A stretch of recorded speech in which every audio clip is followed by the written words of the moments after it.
I'm going to talk today a little bit about something that not a lot of people talk about, but love and community.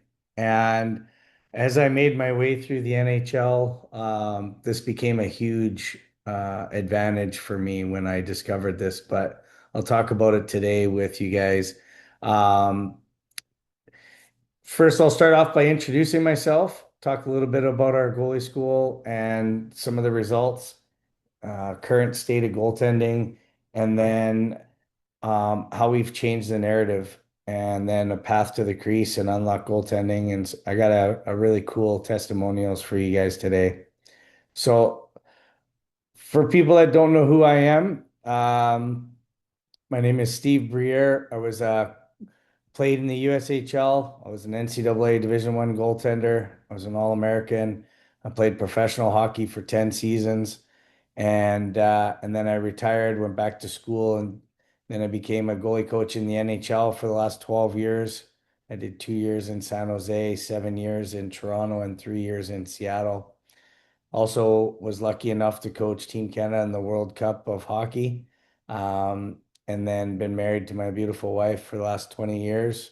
And these are our kids, Morgan and Cameron, Momo and Camo. As I go through this presentation, you guys will understand why this plays a big role. So I'm not just showing off my family. They're a really big part of this program. So myself coaching, I put 45 years experience. I'm going to be 50 years old. I have never played any other position except goaltender. From day one, I wanted to be a goalie, and I was a goalie my entire life. Um, 25 years when I graduated university, I started Briere's goalie schools and then went on to play professional hockey. So our goalie school, we started off with week-long camps. Those week-long camps turned into overnight camps, then elite camps, more specialized prospects camps, and then Unlock Goaltending is our online portal. And then now we just started, and this is part of this webinar series, our Briere's Goalie School Academy. So I can tell you guys all about me and all about our camps, but at the end of the day, what do people really care about is results. In the NHL especially, it's a results orientated business, as everybody knows. But what are the results? So I added here today on the left-hand side some of the girls that we've worked with at our academy over the years. And Mackenzie Brook is a coach at Mankato Division One. She played Division One college hockey. Alexa Berg played Division One hockey. You're going to hear from her today. Jessica played at Bemidji as well. Kennedy Blair played at the University of Wisconsin, actually won a national championship. Jenna Ilchuk played at the University of Manitoba. Just a few of the girls. But on the boys' side, when I coached in the NHL, I had top 10 goalie every year that I coached in the NHL as a head coach, head goalie coach. Three NHL All-Stars, coach goalies such as Reimer, Anderson, Campbell, Jones, Decord, Grubauer, just to name a few. Before I coached in the NHL, I coached 1 year of college hockey. I did graduate assistant, and my 1 year of coaching college, I actually coached Cam Talbot at the University of Alabama, Huntsville. I coached 6 years of juniors, won goalie of the year 6 years in a row. And then the 1 year that I did high school hockey in Minnesota when we first moved here, just happened to have Jake Ottinger. So we've been pretty blessed with goalies that we've gotten to work with over the years. So how did we get these results? And this is kind of a pathway of how we've gotten these results over the years. And each week I've been trying to talk about another part of these. And, last week we spoke about innovation and the mental strengthening part of the game. And this week we're talking about nurturing environment. And I'm going to try to tie the two together at the end for you guys. So, what is the problem with traditional path right now? Right now, goalies are an afterthought, right? Parents are torn 10 different ways, 10 different directions, go to work, go to practice, run into this city to that city, traveling, trying to find the best coaching for their children, trying to find the best teams for their children, trying to put them in the right path to be able to move up and to succeed. and it can be quite daunting. Um, then the coaches, I hear this one a lot, and it's really discouraging. But as soon as a coach meets a goalie, the very first thing that they say is, "I don't know anything about goaltending." And right away, your child feels like they're on an island. This coach doesn't know anything about me. That's usually the very first thing coaches say to a kid. I don't know anything about goaltending. And then constantly being told that they're weird or they're different. All these things are constantly pushing children, goaltenders, to feeling alone, right? And then when they go to practice, if they are fortunate enough to get a goalie coach for practice, they only get about 25% of actual coaching because usually the typical standard practice would be, hey, you guys can have the blue line down or top of the circle down for 15 minutes, and then we need the goalies for practice. Well, once you do skating drills, maybe one shooting drill to warm the goalies up, you got 5 minutes left to actually work on goaltending. And so nobody's learning much in 5 minutes. And if you practice twice a week, you get a total of 10 minutes of practice. So that forces goalies and parents to have to seek other instruction. So another one of the things is along the path, there's all these things that are pulling at kids to take them off their elite path, right? Some of them are other sports where the kids actually feel part of a group, part of the team. Um, Other groups outside of sports, maybe it's certain groups of people, groups of friends, sometimes good, sometimes bad. Um, Friends going to university. I see this one a lot as kids get older. The pathway for hockey is that you play your youth hockey and then you go to juniors and then you go to college. And a lot of times when those kids go to juniors and all the rest of their friends are going to college and getting college completed, and the kids in juniors, and it's hard. I mean, there's no doubt about it. Playing junior hockey is probably the hardest 2, 3, sometimes 4 years of your life. It's the first time away from home. You're playing with four different age groups. Different people are at different times of their lives, maturity levels.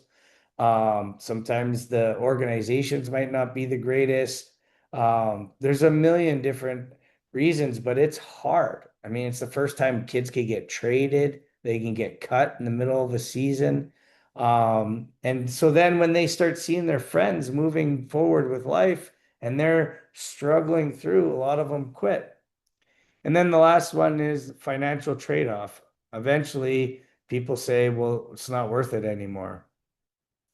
And the last but not least, but no deep trusted family culture. And that's what I'm trying to emphasize today. So something I did before when I was putting this together is I Googled community, why love and community drive success. And right away it went to sports. And I thought this was amazing.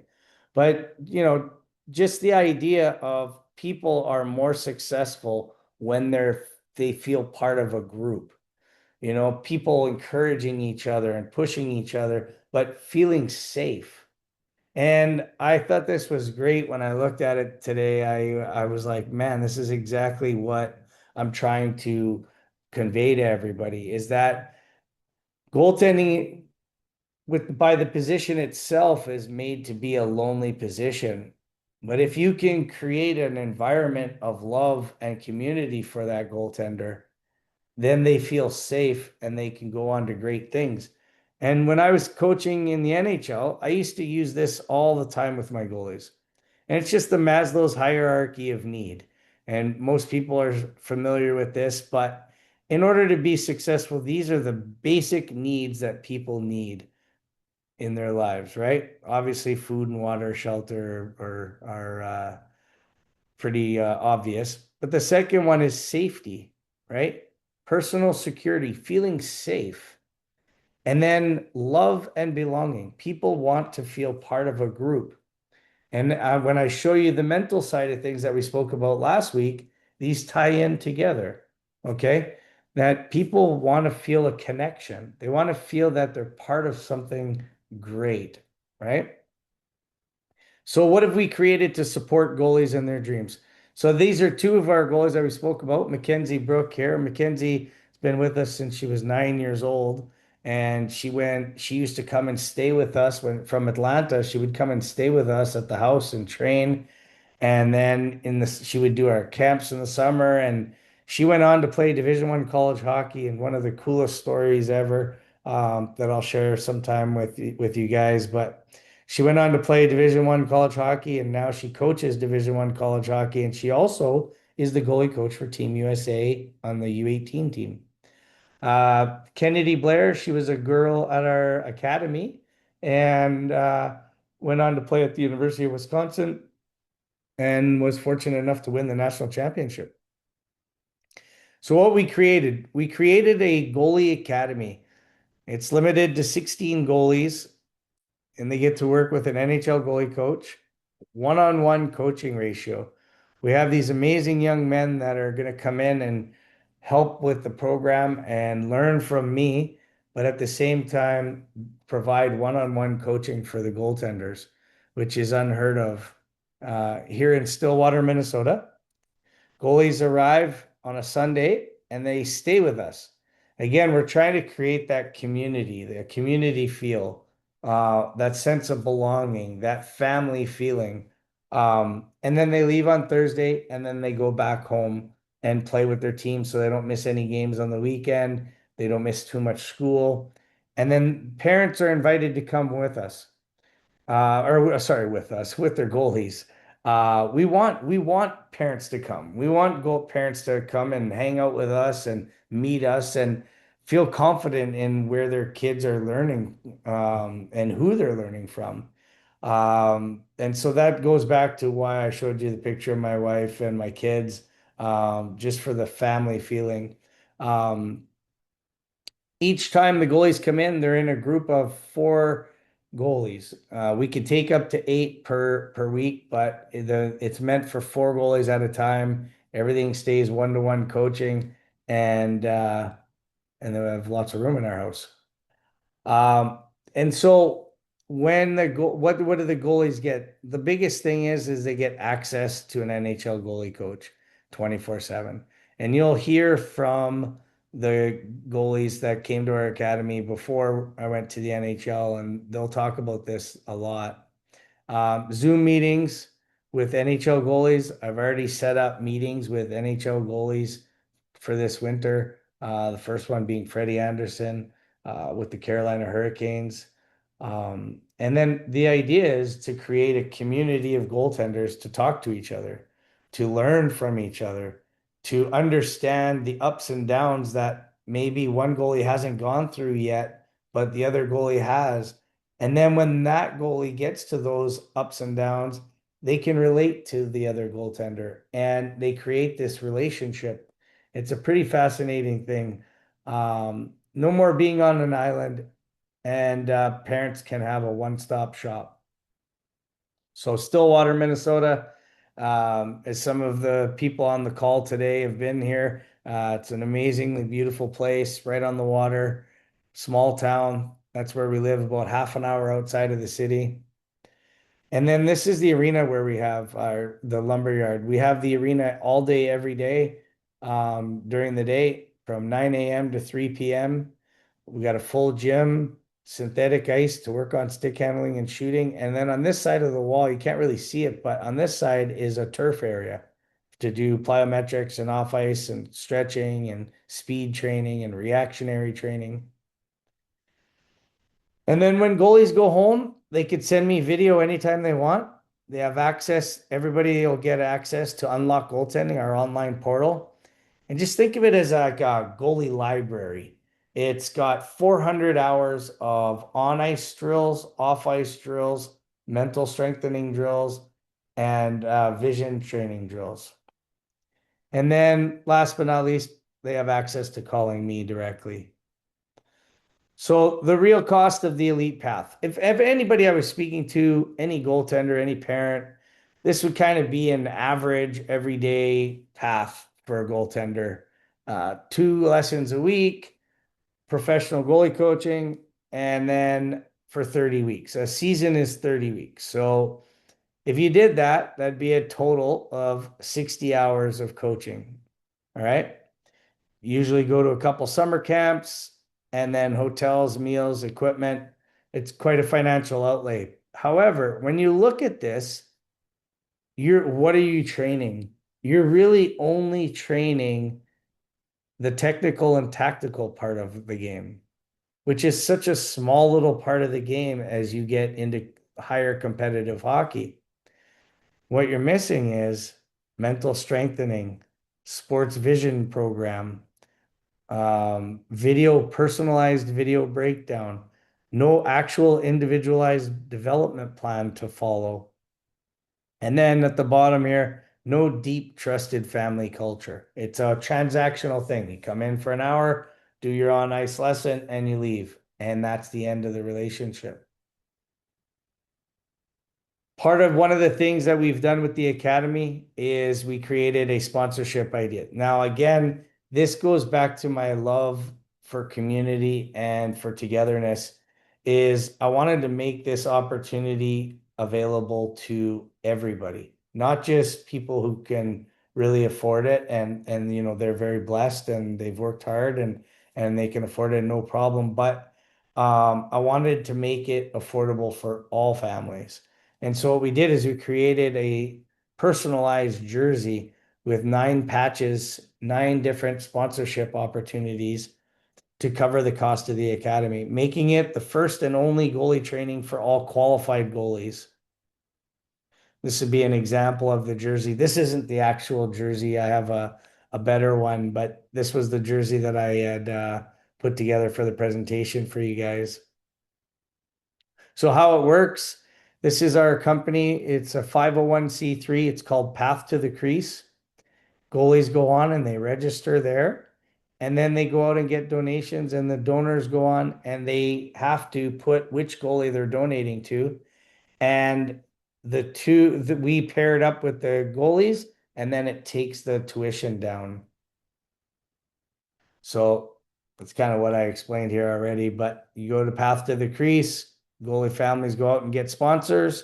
The sponsors donate to Path to the Crease. We pair them with the goalies. The admission for it, the one thing that we've done is everybody that's interested in the program has to do a one-on-one Zoom with my wife and I.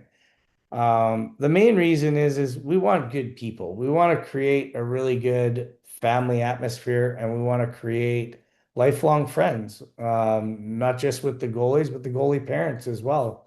I think that love and community doesn't just go to goalies, but it goes to everybody in the world. Everybody's seeking community, right? So I'm going to try now. This was a little bit of presentation from last week on the mental side, and I want to put the two together for you guys. What does it take to do the impossible? What does it take to achieve paradigm shifting, never seen before breakthroughs? As I mentioned earlier, it is technically defined as an optimal state of consciousness, one where we feel our best and we perform our best, is that flow is definable, that flow is universal. When we end up in the deep now, when time gets shut down in a flow state, anxiety disappears. Your stress hormones flood out of your system. Move into flow. We take in more information per second, so data acquisition goes up. We pay more attention to that information, so salience goes up. We find faster connections between that incoming information and older ideas, so pattern recognition goes up. What we now know is that flow states are hackable. But the first thing you need to know is the most obvious. Flow follows focus. It can only show up when all of our attention is focused in the right here, the right now. I have to explain this number, 3 minutes, 59.4 seconds. So that is the amount of time it took Roger Bannister to run the world's first 4-minute mile. But Roger Bannister runs the first 4-minute mile, and then a month later, somebody breaks his record. A couple months later, somebody else breaks his record. In fact, within 10 years, teenagers had broken that record. So you got to ask yourself, how is that possible? This is known to researchers as the Bannister effect.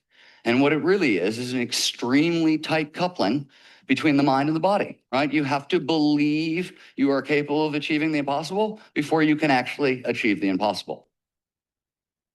I love that clip. It's actually a solid half an hour long, but I just mashed it up to give you guys the key points.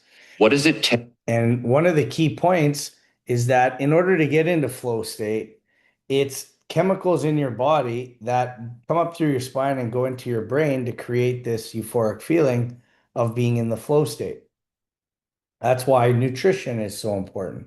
That if you eat right, then your body creates these chemicals and you're in your stomach and then they come up through your spine.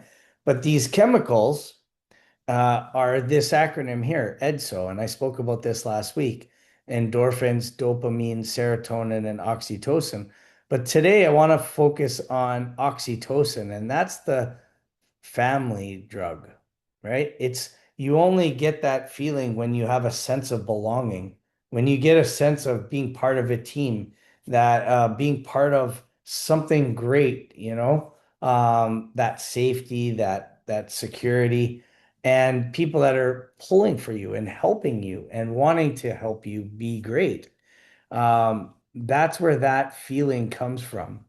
And so I thought that was a really good tie-in to love and community, and then how it translates to the mental side of the game and the chemicals that turn you into flow state. And if I spoke to any goalie in the world and I asked them, when you're playing your best game, what are you thinking about? Every one of them would say, nothing. I'm just trying to stop the puck.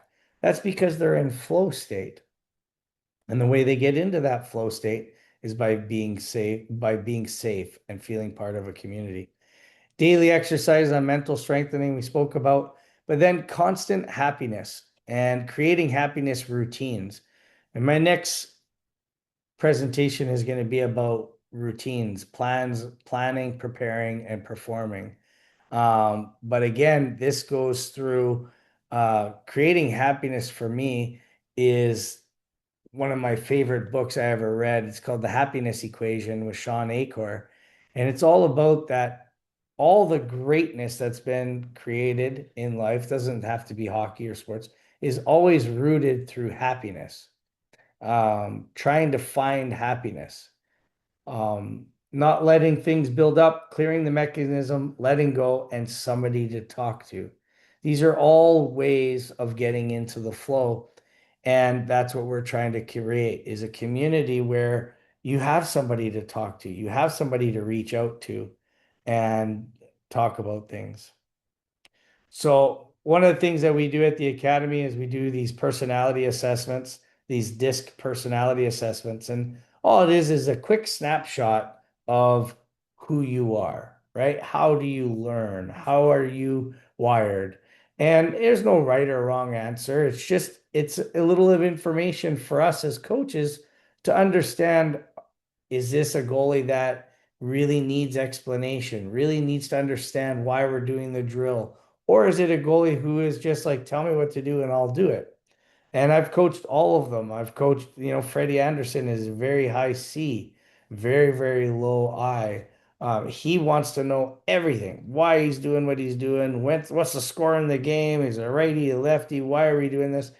And then Jack Campbell was very much the opposite. This is his personality. He's very high I, very high D. He just tell me what to do and I'll do it.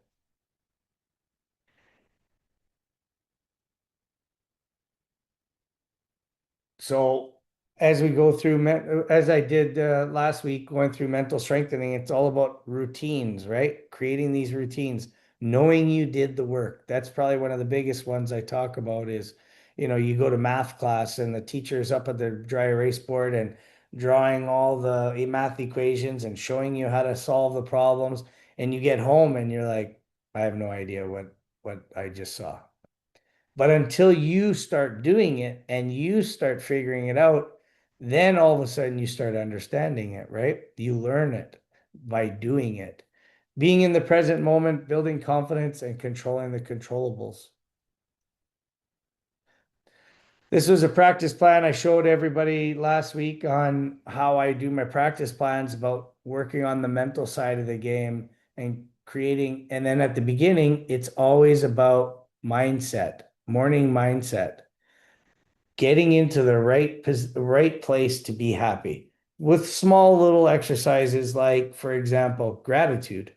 My family and I do a gratitude app every day, and it's just a reminder of how lucky you are, how fortunate you are to be where you are in the position that you're in and getting to play goalie, the greatest position in the world.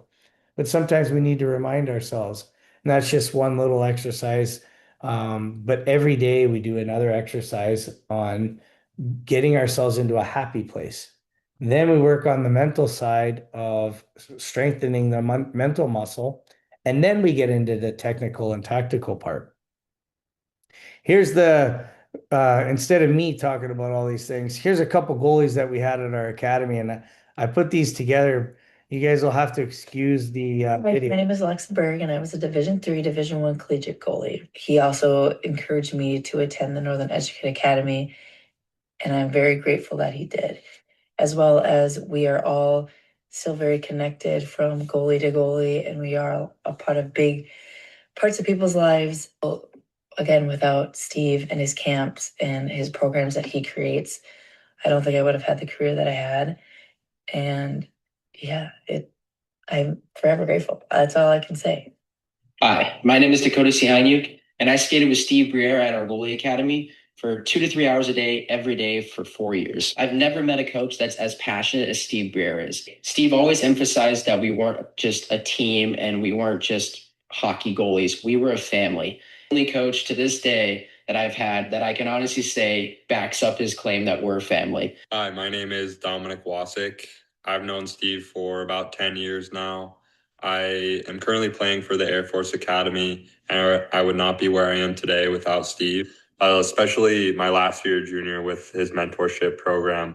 I was trying to build confidence, and he was able to support me by being there if I ever wanted to give him a call after a bad game. I would not be where I am today or getting this great education without Steve and his mentorship. If there is any goalies that are looking to level up their game, Steve Briere is genuine and he will support you through that process. He will help you develop as a goaltender and also as a human being. So Steve Briere, where do I start? My life probably wouldn't have turned out the way it has if I'd never met Steve. And then as a person, how much he cares for each of the goalies he works for. Like I think in the summers when we're traveling from city to city, the amount of time he'd spend on a phone helping a kid get to a AAA tryout, or someone who's been cut from a team and was looking for a spot, or the amount of junior and college coaches who would look to Steve for advice, kind of showed me how well respected he was. And with the Maple Leafs and the Kraken and the NHL, he'd always shoot me a message asking how things were, and if I needed any advice, he was always there. He was always a phone call away or a text away. Yeah, someone that I'm very, very thankful to have worked with, and thankful to count him as a friend now that I'm old enough. Hi, everyone here. My name is Vladimir Kramer. I am former KHL goalie. I want to say a huge thank you to my big friend and great goalie coach, Steve Briere, for his contribution and the development of my career. We still keep in touch, and I remember my work with Stevie with warmth. So just a couple of guys that came to our academy before I went to the NHL, and those videos mean a lot to me. Some people went on to play professional hockey, like Jordan and Vladimir, and some went on to play college hockey. And Dakota didn't even, he went on to play, after college, he went to be a commercial airline pilot. But everybody's still using the lessons they learned from the academy. And then it's really means a lot that all these people would be willing to give testimonials for the kids and the parents and letting everybody know like how it changed their lives. And I think the greatest part is you could see in what I was trying to show you guys with the video. All these videos are all like 5 minutes long, so I didn't want to put all the video in there, but it's the consistency of every person saying how the goalies all talk to each other and how they still talk to me, and I communicate back and forth with them all. And this is 15 years ago. And these kids are inviting my wife and I to their weddings, and it's great. It's the best feeling in the world. I actually get goosebumps just talking about it. Um, but that's what we're creating here at the Academy. And I want to thank everybody for their time tonight. Hopefully, the emphasis on love and community and what we're trying to create really resonates. And last but not least, if anybody wants to talk about the Academy, anybody's interested in attending the Academy, and wants to do a one-on-one Zoom with my wife and I, this is the QR code. You could just scan that QR code and sign up for a one-on-one Zoom meeting, or you can go to Briere's Goalie School and click on the Academy and sign up for a calendar.